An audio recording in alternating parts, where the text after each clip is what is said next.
Menteri Perhubungan menyebut penerbangan KZ8501 Surabaya Singapura 28 Desember lalu tidak berizin.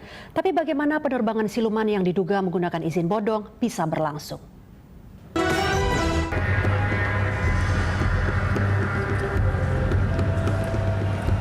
AirAsia KZ8040 Selasa lalu tak boleh terbang dari Bandara Kuala Namu, Deli Serdang, Sumatera Utara. AirAsia hanya mengantongi izin Medan Palembang untuk 4 hari sepekan. Tapi faktanya, setiap hari ada penerbangan menuju Palembang. Citylink ternyata juga tidak memiliki izin terbang dari Kuala Namu ke Halim Perdana Kusuma, Jakarta. Akibatnya ratusan penumpang sempat terlantar. Apalagi maskapai tidak terus terang soal alasan pembatalan terbang. Itu baru diajukan permintaan karena kebetulan ini yang tertunda ini Kuala Namu ke Halim. Permasalahan sebetulnya sampai sekarang ini izin rute itu belum disetujui. Kementerian Perhubungan sejak Selasa lalu mengaudit 5 bandara besar. Audit sistem di bandara termasuk pengaturan rute dilakukan setelah jatuhnya AirAsia KZ8501 di Selat Karimata. Kinerja Indonesia Slot Coordinator juga dievaluasi. Menteri Perhubungan Ignatius Jonan menyebut AirAsia tak mengantongi izin terbang dari Surabaya Singapura pada Minggu naas 28 Desember lalu. Sesuai surat Dirjen Perhubungan 24 Oktober 2014, PT Indonesia AirAsia hanya memiliki jadwal Surabaya Singapura pulang pergi pada Senin, Selasa, Kamis, dan Sabtu. Sejak 2 Januari, izin terbang AirAsia Surabaya Singapura dibekukan. Identifikasi kita sudah jelas dia salah.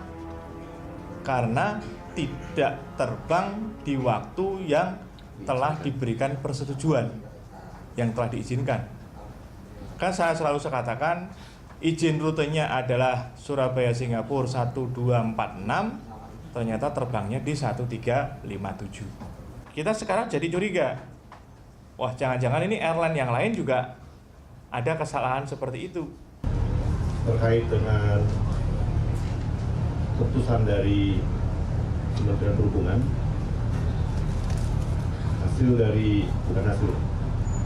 dari pembekuan tersebut akan dilakukan tahapan-tahapan evaluasi, di mana kami AirAsia akan sepenuhnya bekerja sama dalam proses evaluasi tersebut. Dan karena ini sudah masuk dalam tahapan evaluasi, saya tidak akan memberikan pernyataan apapun terkait dengan pembekuan tersebut sampai nanti dikeluarkannya hasil dari evaluasi tersebut. Investigasi tak berhenti hanya pada maskapai.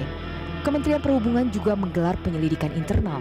Inspektur Operasi Kementerian Perhubungan yang ditempatkan di AirAsia dicopot. Sementara Kepala Bidang Keamanan dan Kelaikan Angkutan Udara yang juga Koordinator Unit Pelaksana Slot Time Bandara Juanda diberhentikan. Di Airnav Indonesia ada 3 pejabat dimutasi. Sementara di PT Angkasa Pura I, 2 pejabat dinonaktifkan.